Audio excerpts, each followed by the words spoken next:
Hi, this is Tyagarajan. In this video, I am going to explain about memory organization.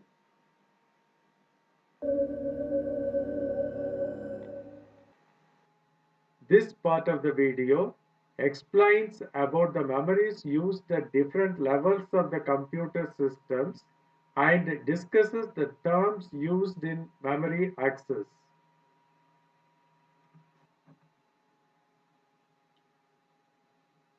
This figure shows the memory hierarchy.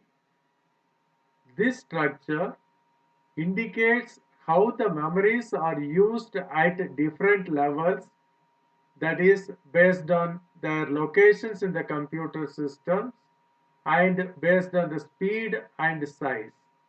Here at the top level, that is level 0, we have registers and primary cache. These are within the CPU, and um, these registers and primary cache are static RAMs. In the next level, we are having secondary cache. This is also static RAM, but compared to level 0 cache, this cache is slightly lower in speed. In the level 2, we have main memory. These memories are dynamic random access memories. In the next lower level, that is in level 3, we have secondary memories, and these memories are very slow. Magnetic disks are used for this purpose, and the size is large. Then below that level, we have optical disc and magnetic tapes. These are also secondary memories. Compared to magnetic disc, these secondary memories are much lower. If you see the cost from the bottom level, it is increasing towards level 0. Cost is increasing. At the same time, the speed is also increasing. That means level 0 memories are high speed memories and cost is also high. But if you see the size, at the top level we have smaller size memories, and at the bottom level, that is magnetic tapes and optical discs are having large size, but they are very slow. Static RAMs are faster than dynamic RAMs. Faster memories are smaller and more expensive. Example, cache. Random access memories are used as main memories. Secondary memories are used to store large volume of data or programs. Only one word will be transferred between CPU and cache at a time. Here one word means 4 bytes or 32 bits.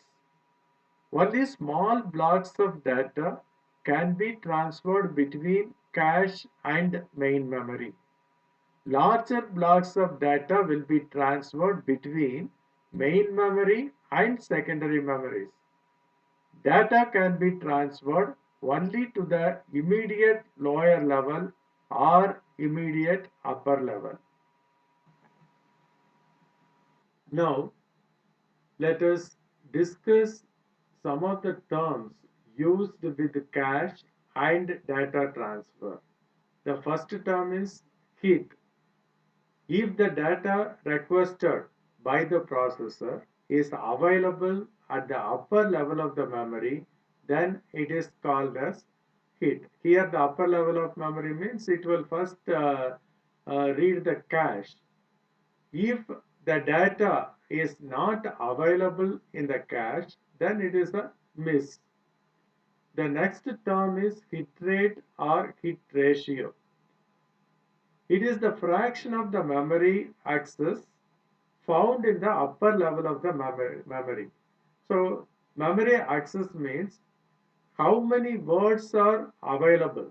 For example, if the CPU wants to read 10 words and if only 4 words are available in the upper level memory, then the hit rate is 4 by 10. Similarly, miss rate. It is the fraction of the memory access not found in the upper level of memory. So the relationship between miss rate and hit rate is the miss rate is equal to 1 minus hit rate. The next term is hit time. It is the time taken to access the upper level of memory plus the time needed to decide whether the access is hit or miss. So first the memory will be checked for whether the data is available. If it is available, then only it will read. So for seeking the data, it requires some time, and to read the data, it will take some time. So the total time is called as hit time. Miss penalty, that is the next term. That means if the data is not available in the upper level memory, then the block of data from the lower level memory should be first brought to the upper level memory. For that, it will take some time. Then, from that upper level memory, the CPU has to read. For that, again, it will take some time. This total time is called as miss penalty.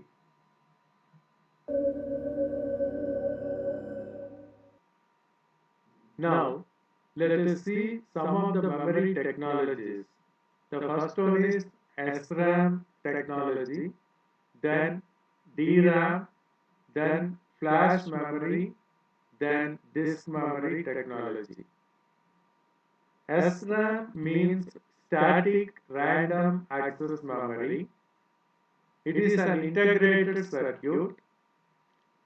The data stored in this memory will be lost if the power goes off, and same data lines will be used for reading and writing. That means a single port will be used to access the data.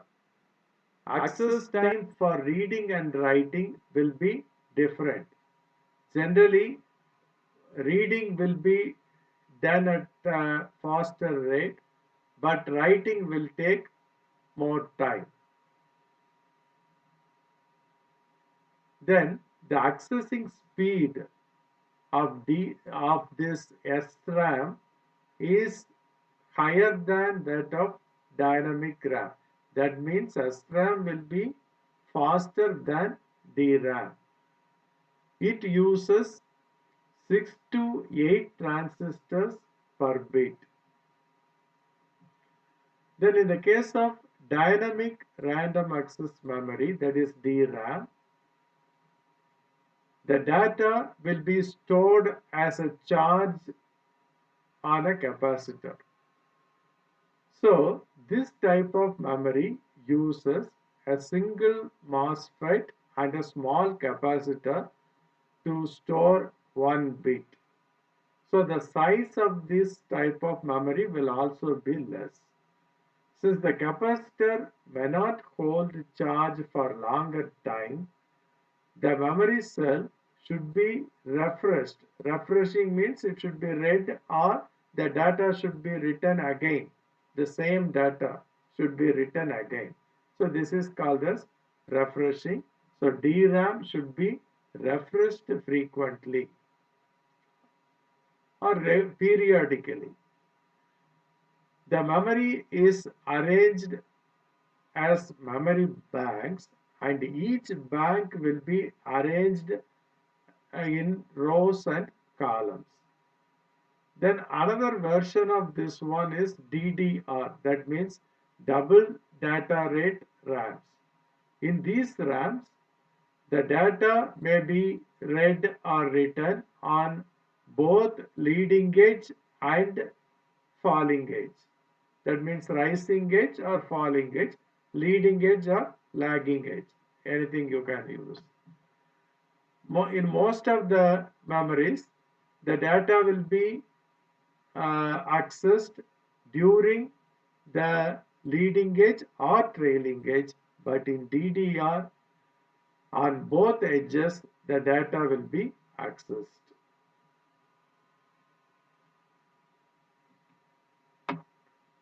Then, in flash memory is also called as EEPROM, that is electrically erasable programmable read-only memory. It uses different low voltage for reading and slightly higher voltage for writing operation. So, in normal operation, you can only read from this memory. If you want to write, you have to program it. That means you have to apply slightly higher voltage. So normally, if programs are stored, then they are only read.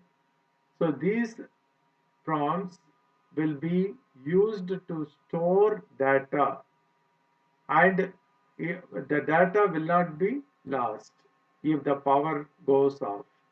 If the memory is to be written again, all the blocks should be erased, and again it should be written using slightly higher voltage. Then the next one is disk memory. Disk memory has a surface which is divided into concentric circles called tracks, and each track is divided into sectors. There will be 512 sectors per track, and each sector can store 4 kilobytes of data. This disk will have a drive, and the drive will have a spindle, and it rotates at 5400 to 15,000 rpm. It also has movable arm and a read-write head. The time taken to move the head to the particular track is called the seek time. The time taken to move the head within the track is called rotational delay or rotational latency. The time taken to transfer a block of data is called as transfer time.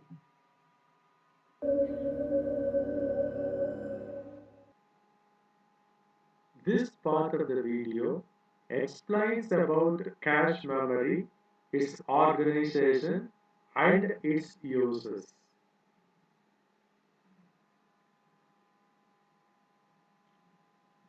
Now, you see this figure. The cache memory is kept between CPU and main memory. The main memory is divided into blocks. Each block will have some words. Now, if the CPU wants to read one word from a particular block, first it will check the cache. If that word is available in the cache, the CPU will read that word from the cache. If it is not available, then the block corresponding to that word will be read from the main memory, and it will be stored in the cache. From the cache, the CPU will read that particular word. So in this case, the reading operation from cache to CPU will be faster. The reading or writing operation between main memory and cache will be slower. Now if you see this diagram, three levels of caches are used. That means a big block from the main memory will be transferred to this lower level cache, and that block will be divided into smaller blocks here, and a particular block will be transferred to this cache. Now that block will be again divided into smaller blocks. Only that smaller block will be transferred to this level 1 cache. From this level 1 cache, the CPU will read a specific word available in the particular block.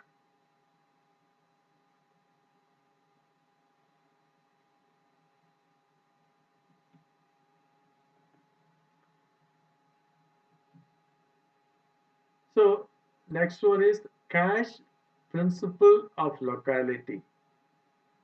So from the previous figures, we saw that the cache prefetches a small block of data from the main memory instead of a single word.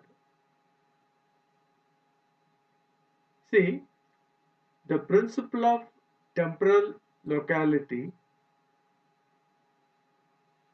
indicates that the current instruction may be needed again soon. For example, you take this one, you are having one instruction here, another instruction here, and the third instruction is branch on not equal. So when this instruction is executed, again it has to go to this first instruction. So when the CPU wants to read this instruction, if the complete block is available in the cache, then it will read or execute these instructions at a faster rate.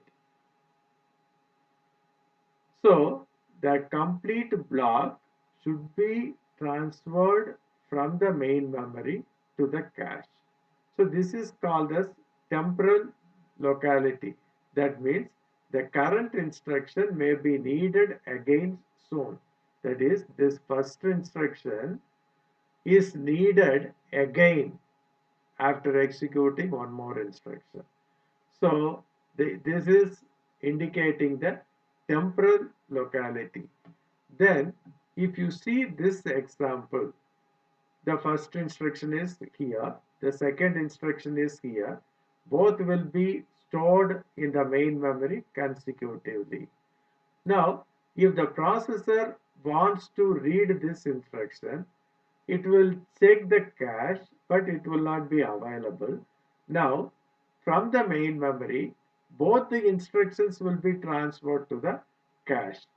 In that case, the CPU will execute the first instruction. After that, when it wants to execute the next instruction, it will be immediately available in the cache. So the execution speed will be increased. So this is called as spatial locality. That means adjacent instruction to the current instruction may be needed soon. Always the processor will execute the instructions uh, consecutively. It is better to bring the consecutive instructions to the cache, so the execution speed or processing speed will increase. So this is called as spatial locality. Now you see this cache. This cache has four blocks. That is x1, here x3 block is stored, and here x2 block is stored. Now the processor wants to read x4, but x4 is not available in the cache, and it will be available only in the main memory. So uh, the data is transferred from the main memory to this cache, and it is kept here. And the CPU will read this X4 only from this cache, not directly from the main memory, because reading from the cache is faster, because cache memory is high speed memory compared to the main memory. To know more about caches, consider this cache. It has C number of blocks marked with block 0, block 1 up to block C minus 1. The block is identified by its line number. The line number is also called as index.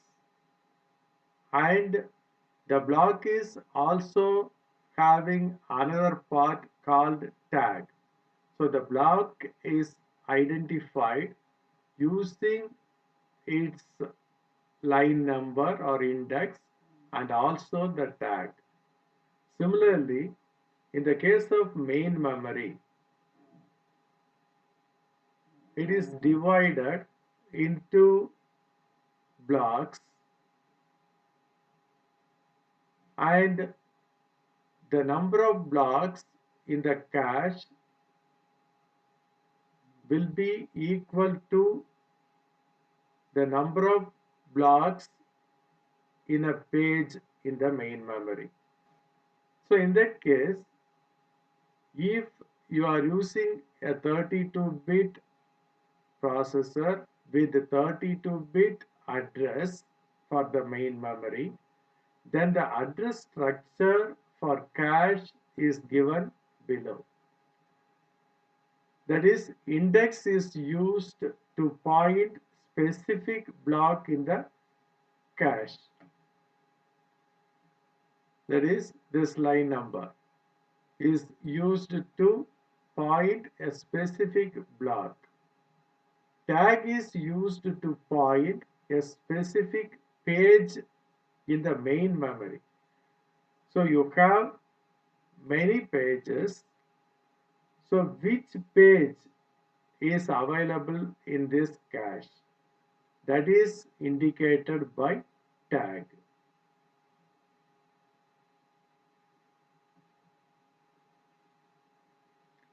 Now you take another example, simple example. Assume that the cache has 8 blocks. That is, these are the 8 blocks. There are 8 blocks.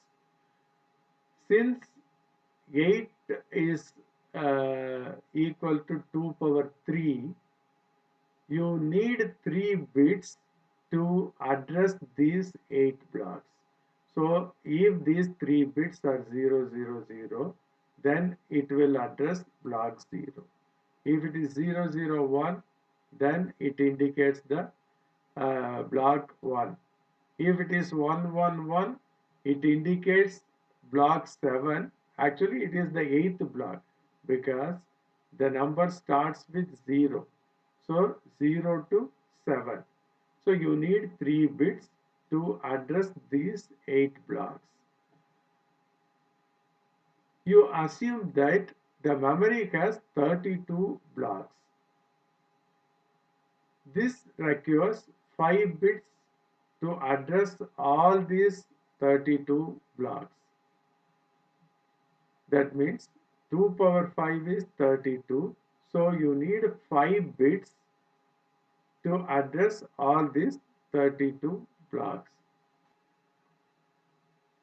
Since the cache has 8 blocks, the main memory is divided into pages such that the number of blocks in each page is same as the number of blocks in the cache. So you will have 32 divided by 8, that means 4 pages in the main memory. To address these 4 pages, you need 2 bits because 2 power 2 is 4. So to address 4 pages, you need 2 bits. So these 2 bits are used for tag. So the tag has 2 bits and index has 3 bits. So totally 5 bits. These 5 bits are used to address the main memory. In addition to this, a valid bit is also included in the cache. If this valid bit is set to 0, it indicates that the particular block is not available. If this valid bit is 1, it indicates that the data is available and the CPU or higher level memory or higher level cache can read that one. So in this case, the 5-bit address of the main memory is divided into 2 parts. One is tag part, another is index part. So index part indicates which block in the cache is to be addressed. Then tag indicates which page in the main memory is to be taken. So like that, 5-bit address is used to transfer the data from main memory to cache. Now, for example, you take this address. This is a 5-bit address. Now, we have to decide in which page of the cache this will be loaded. For that, you take the lower 3 bits. It is indicating which block is to be used. So 110, that means 110. This block should be used in the cache. Then this 10, the higher 2 bits, most significant 2 bits, will give the page address for the memory. So that is nothing but the tag. Right?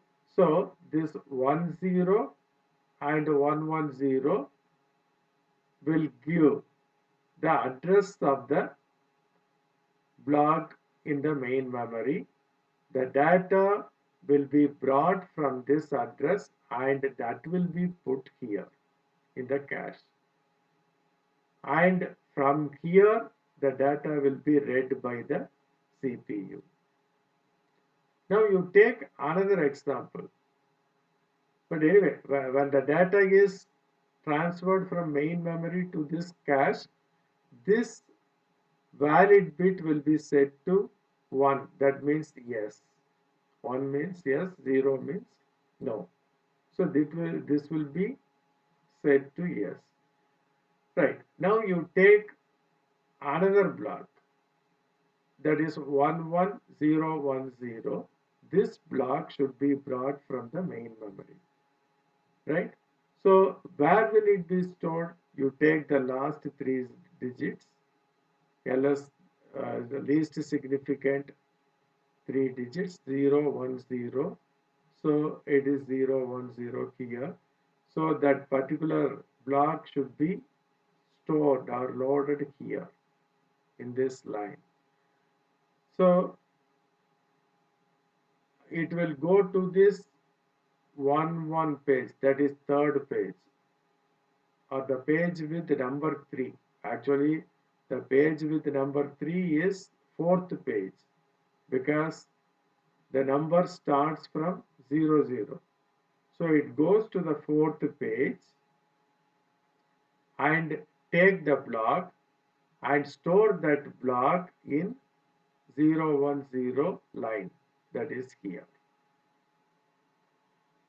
So in this way, any block will be transferred from main memory to cache using index bits and tag bits. Now, since the data is available in the cache, this valid bit will be set to Y. So, these two data are available in the cache. So, these two bits are set to 1 or Y, that is valid bits.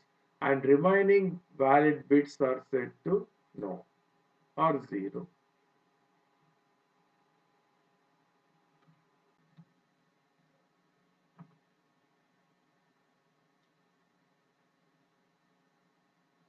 Now, consider the example given above. Let us see how all blocks in the main memory occupy or replace the block spaces in the cache.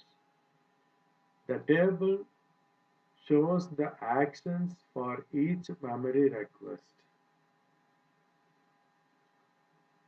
Cache uses the address in the form tag colon index. Now you consider the address 22 of the main memory. The binary equivalent value for 22 is 10110. Now, if this word or block is requested by the CPU, then initially this is not available in the cache, so it is a miss. Now, this block should be brought from the main memory and it should be stored in the cache. So in the cache, at which block it should be stored? For that you take these 3 bits. So it will be stored in the block 110 in the cache. So the assigned cache block or index value in the cache is 110. Right? Then uh, the CPU wants to get the data from address 26. Now the equivalent binary value for 26 is this one. Since 26 is also not available in the cache, it is a miss. So it will be brought from the main memory and it will be stored in this line number or block number. Then now this time the CPU wants to read data from address 22, but now the 22 is already in the cache. 22 is already in the cache, so it is a hit now, so it will read from the cache because it is available in 110, that is 110. It is already available, so the CPU will read from the cache. Then next time again the CPU wants to read the data from the address 26, but this 26 is also available in the cache because previously it has been brought to the cache. It will be read by the CPU. Then it requests data from main memory with address 16. Since this is not available, already we have only these things in the cache. 16 is not available. So the binary value of 16 is 10000. Now this block should be brought from the main memory and it will be stored in the cache block 000. That is this one. And the tag value is 10. The tag value. Tag is having 2 bits in the previous example. Index is having 3 bits. So this 16, that is the data brought from the address 16 will be stored in the block 000 of the cache. Then the CPU requests data from the address 3. Since it is also not available, it will be stored. The equivalent binary value is this one 0011. So the block address in the cache is 011 and it will be stored there. Then now it requests the data from address 16, but address 16 is already available here. So instead of getting the data from the main memory, the CPU will read the data from the cache itself. Then again it is requesting 18. But if you see 18 is not available. And the binary value of 18 is 10010. And this data should be brought from main memory and it should be stored in 010. But if you see 010, it is already occupied by 26. So the data available in the address 26 or block 26 will be replaced by the data brought from 18. So now this data, that is data brought from 18, will replace the data brought from 26. Then from there the CPU will read the data for block 18. Then again CPU requests 16, but 16 is already available in the cache. From that cache it will read.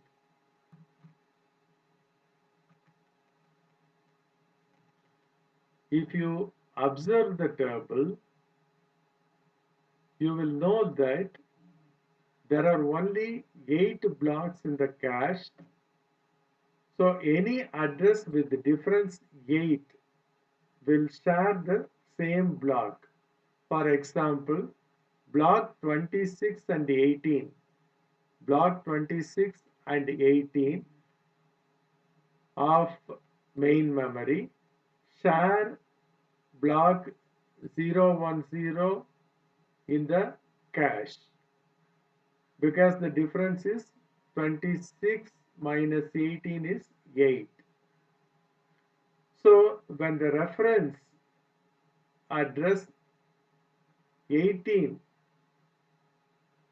has brought data from the main memory, that will replace the data in the cache memory in the block 010 and the new data will be stored there.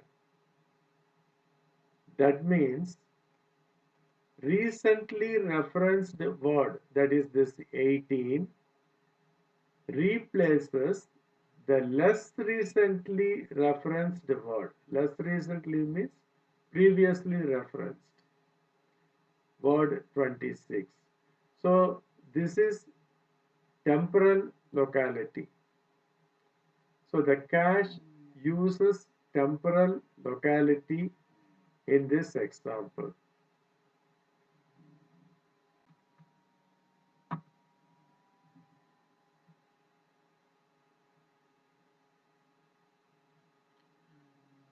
cache increases the speed of accessing data at the cost of extra memory. Now let us calculate the number of bits used by the cache. If n is the number of bits used to address the number of blocks in the cache, that is number of bits used for index, then total number of blocks in the cache will be 2 power m. Because if you are using 3 bits, you can address 2 power 3, that is 8 blocks. So similarly, if you are using n bits, you can address 2 power n blocks. And the valid field size will be using 1 bit. Then if m is the number of bits used to address the number of words in a block, then number of bits used in a block will be equal to number of words in the block into 32. That will be equal to 2 power m into 32. Here 32 is the size of the word stored in block. Since 32-bit words are used in the cache, it has 4 bytes per word, and these can be accessed using 2 bits. So the tag field size is equal to 32 minus n plus m plus 2. Here 32 is the number of bits used for addressing the main memory. So the total number of bits needed for a cache is equal to 2 power n into block size plus tag size plus valid field size. That is 2 power m, this one, 2 power n into 2 block size is 2 power m, then tag size is this one we have calculated from this, that is 32 minus n plus m plus 2 plus 1. This is for tag size. So this will give the total number of bits used by the cache, and these are the extra bits used in the system to improve the accessing speed. Now you take this example. How many bits are required for a direct mapped cache with 16 KB, here KB is kilobytes of data, and 4 word blocks assuming 32-bit address. Now see the solution. Total number of bits needed for a cache is 2 power m in 2 power n into block size plus tag size plus valid field size.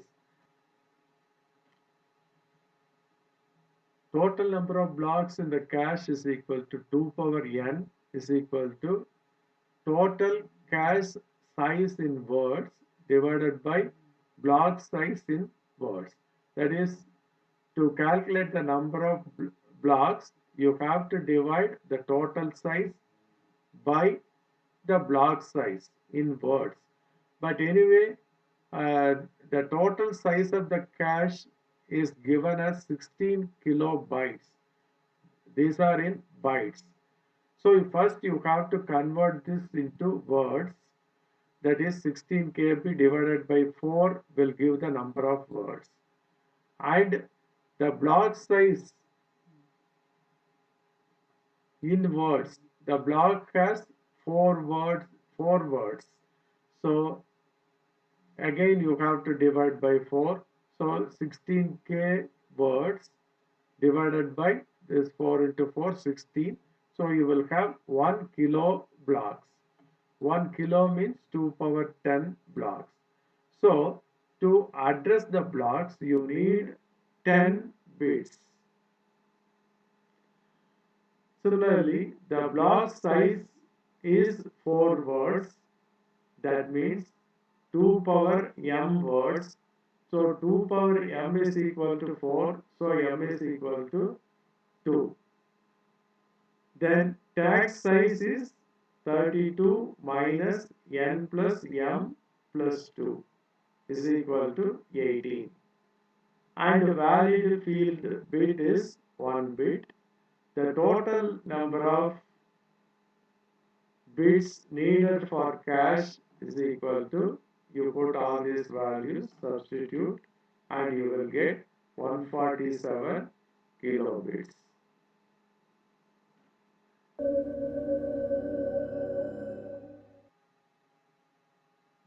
This part of the video explains that how main memories are mapped with cache memories.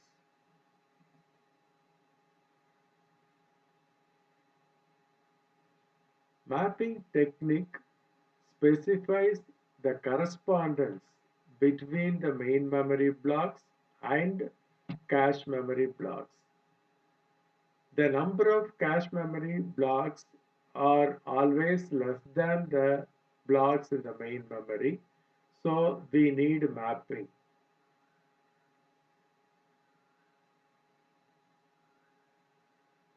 The mapping techniques can be classified as direct mapping and associative mapping. The associative mapping may be further classified as fully associative and set associative. Now let us see direct mapping technique for cache memory mapping. In this method, the main memory block can be mapped to only one block or slot in the cache, but each slot in the cache may receive more than one block from main memory. In this case, the block received earlier will be replaced by the block received recently. If I is the cache block number and j is the block address in the main memory, then I is equal to j modulo number of blocks in the cache. You also note that the addresses starts from 0, not from 1. The main advantage of direct mapping is less cost because the blocks may be mapped directly from the bits of the address. The main disadvantage in this method is the blocks are to be loaded from two different pages frequently. In such cases, the main memory is to be accessed again and again, and the purpose of using cache will not be achieved. So this is not a flexible method.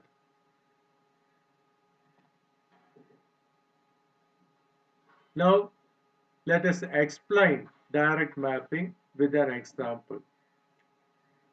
You assume that a cache has 8 blocks, the main memory has 32 blocks. How will the main memory be mapped with the cache? Number of blocks in the cache is equal to 8, that is equal to 2 power 3. So the number of bits used to address these blocks is 3. The first block in the main memory will be mapped with the block 000 in the cache.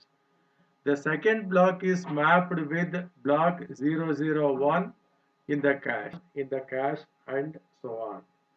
The eighth block will be mapped with block 111 in the cache. When ninth block is to be brought from the main memory, that is, the block number will be 8 because the address starts from 0. Since the cache has only 8 blocks, this ninth block will replace the 000th block. or slot in the cache, and in that place ninth block will be stored. Here j is equal to 8, number of blocks in cache is equal to 8, the cache block number I is equal to j modulo number of blocks in the cache, that is 8 modulo 8, that is 0. That is the first block. 0 is the first block. You observe that the address of the block in the cache is 000.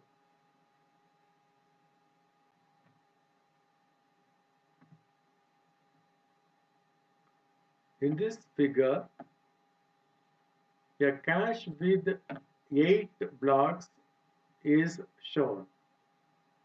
This is the block 0, the address is 000.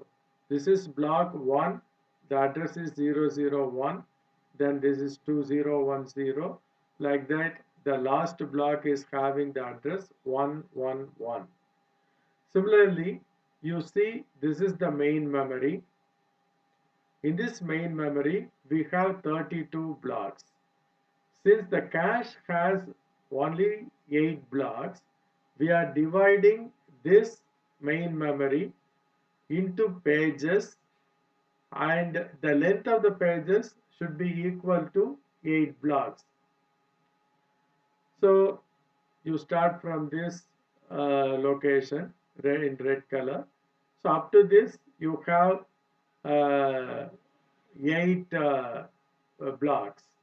Then starting from this one, again you have 8 blocks.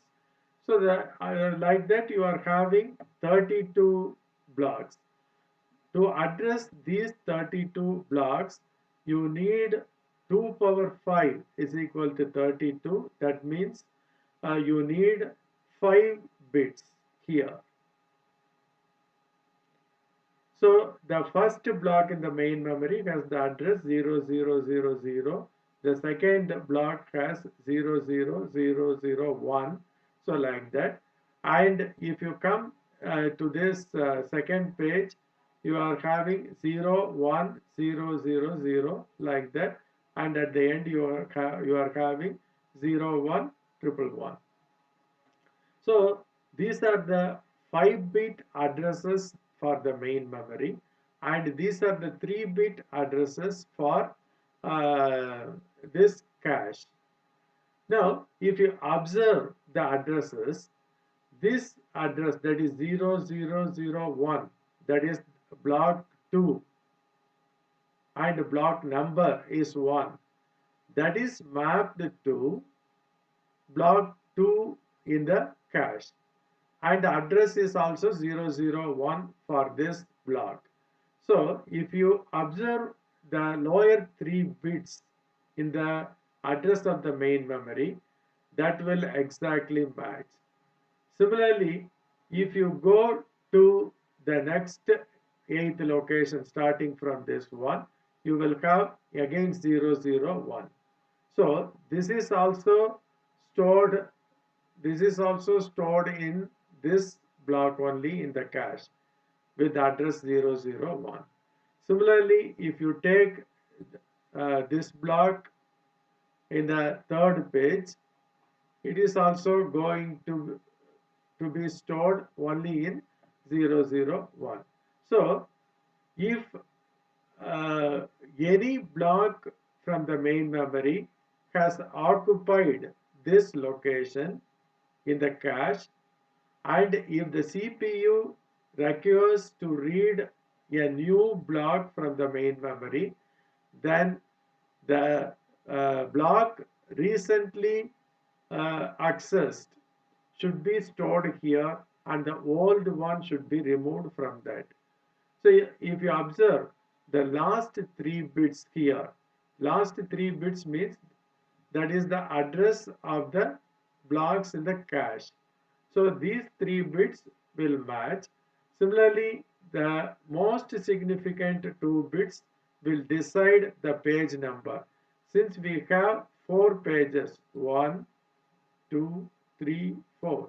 Since we have 4 pages, we need 2 bits, and these 2 bits are used for indicating the page, and that is used for tag also.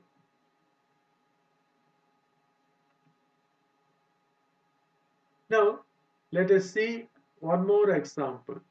In this example, the block I of the main memory maps on to block J, and J is modulo 128 of the and J is the cache.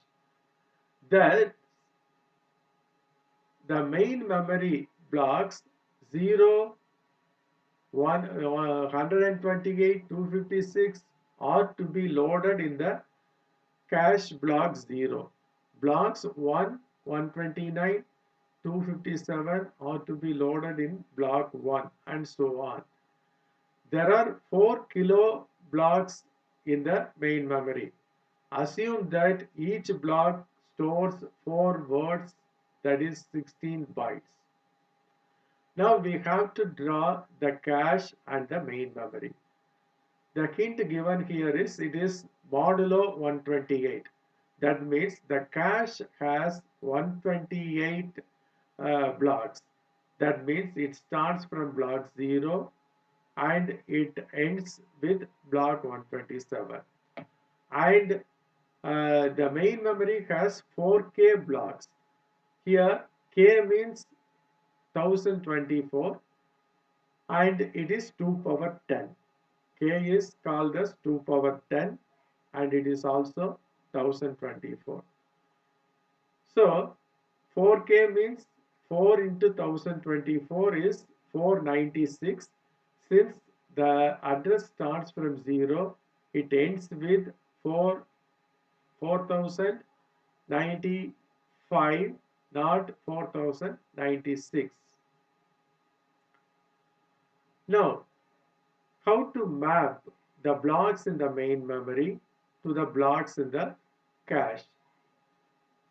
Here, they have given that the block stores 4 words. So here also 4 words will be stored in the main memory, also 4 words will be available. So to address these 4 words, how many address lines you need? Actually 4 words means 4 into 4 bytes, because for each word 4 bytes will be occupied. So in the main memory or in the cache memory, the data will be stored as bytes, not as words. So the number of locations needed to store 4 words will be 4 into 4, that is 16. 16 is nothing but 2 power 4.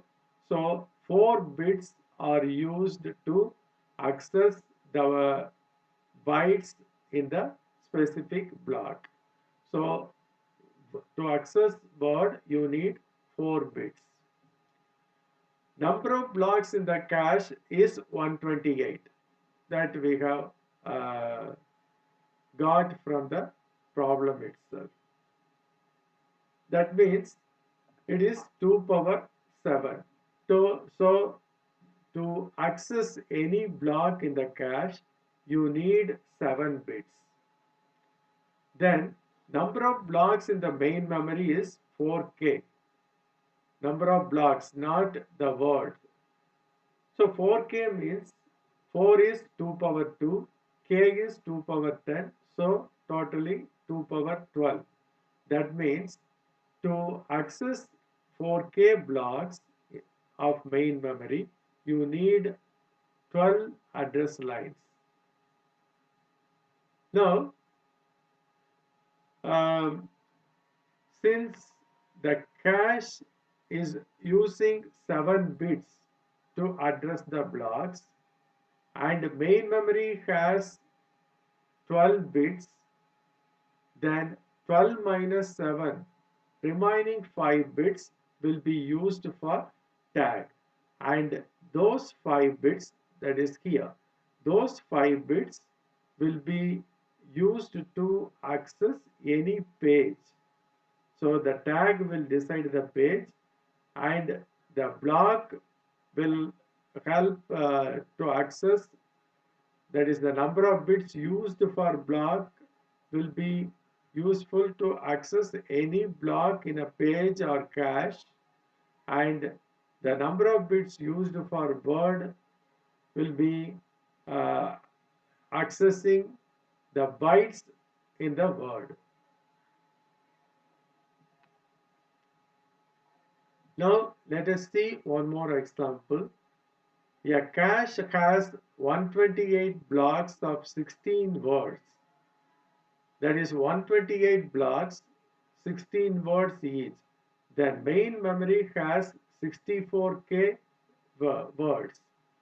1K is equal to 1 kilo. That means 1024. 1024, if you convert to binary, you will have 2 power 10. Since each word has 4 bytes, you need 2 bits to access each word. So we have 16 words. So 16 into 2 power 2, that will be equal to 2 power 4 into 2 power 2. So 2 power 6. So to access a block, you need 6 address lines. The size of the cache is 128 blocks. 128 means it is 2 power 7. So 7 bits are required to address any block in the cache. Number of blocks in the main memory is equal to size of the main memory. Actually, the size of the main memory is given in terms of words, but in the previous problem it was given in terms of blocks. So here we have to calculate the number of blocks. Since there are 64 kilo words in the main memory, to find out the number of blocks, we have to divide it by 16, because each block has 16 words that is given in the problem. So 64K divided by 16 is equal to 4K. That means 2 power 12 blocks. That means to access each block in the main memory, we need 12 bits. So to access uh, to access uh, blocks in the cache, you need 7 bits. To access blocks in the main memory, you need 12 bits. So 12 minus 7 is 5. So these 5 bits are used to divide the main memory into pages. And this is used as tag in the uh, cache. So these 5 bits are used as tag, and 7 bits are used to access block, and 6 bits are used to access bytes in a word. So this is the address format.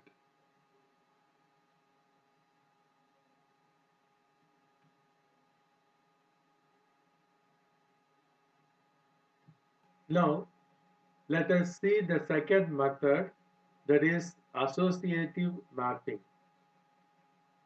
Here the main memory block can be placed anywhere in the cache block.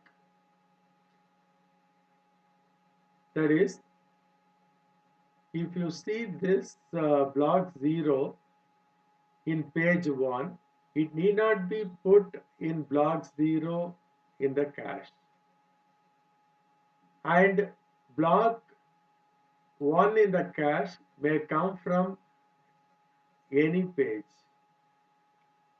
Any page, and within that page it may be any block. It need not be block 1. So like that, it is more flexible, but in this case, if a block is to be read by the CPU, it has to search all the tags in the cache.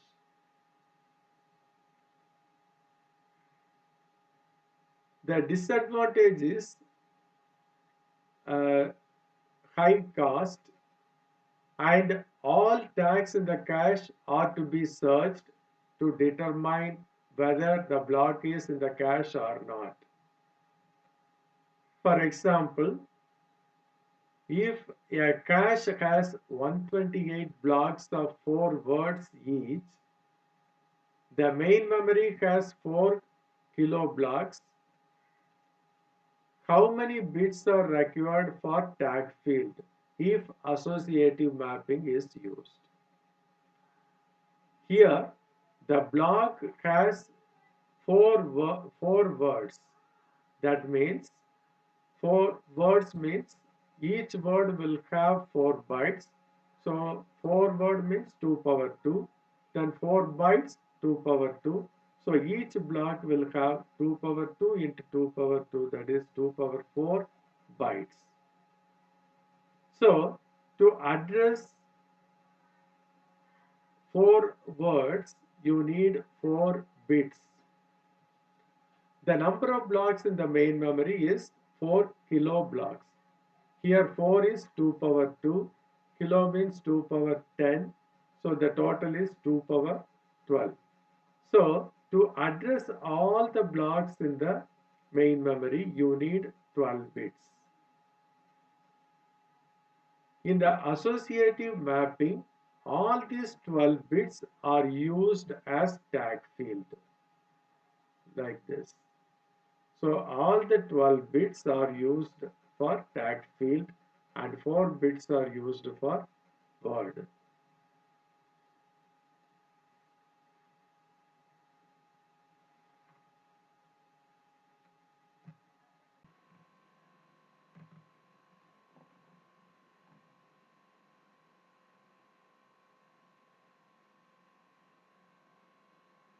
Now let us discuss the third mapping method. It is called as set associative mapping. This is a combination of direct and associative mapping technique. Here multiple choices are available for mapping the memory blocks. Searching is to be done only with specific set, so hardware cost is reduced. The main disadvantage is the implementation cost is more than direct mapping for this method, but it is cheaper than fully associative mapping. Here, cache blocks are grouped into sets, and a block in the main memory is mapped to any block in the specific set. To identify which set is to be occupied, you use this. So I is equal to j modulo number of sets in the cache, where I is the cache block number and j is the block address in the main memory. So in the cache, you have 128 blocks, and in each set you have 2 blocks. So there are 64 sets, and they are marked with set 0, set 1 up to set 63.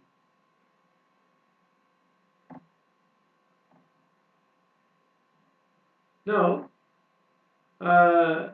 to address these 64 sets,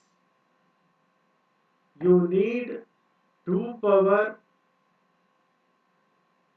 6, that is 64 is equal to 2 power 6. So you need 6 bits to address these 64 sets. Now you take the block 0, 64 and 128 and to which set these blocks are assigned. For that, what is the rule? J modulo. That is, if you take 64, J modulo number of sets in the cache, that is also 64. So 64 modulo 64, that will be 0. Similarly, if you take 0, 0 modulo 64, that is also 0. If you take this 128, 128 modulo 64, then that is also 0. So these blocks, that is 0, 64, 128, should be assigned to set 0. And uh, these 64 sets are using 6 bits and the remaining bits are used for tag. So uh, if any block in the main memory is to be stored in the cache, the set to be assigned is directly identified from the 6 bits of the main memory, and the remaining bits are used to identify the tag. So if any block is to be identified, it can be directly assigned to the set, but within the set it has to search. That means it is using associative search. So assigning to the set is direct mapping and searching within the set is associative mapping. So it is a combination of both. So uh, this this is somewhat efficient compared to associative mapping and less cost. Generally, problems will also be asked in mapping techniques. So we have discussed sufficient number of problems here. You practice in that. Wish you all the best.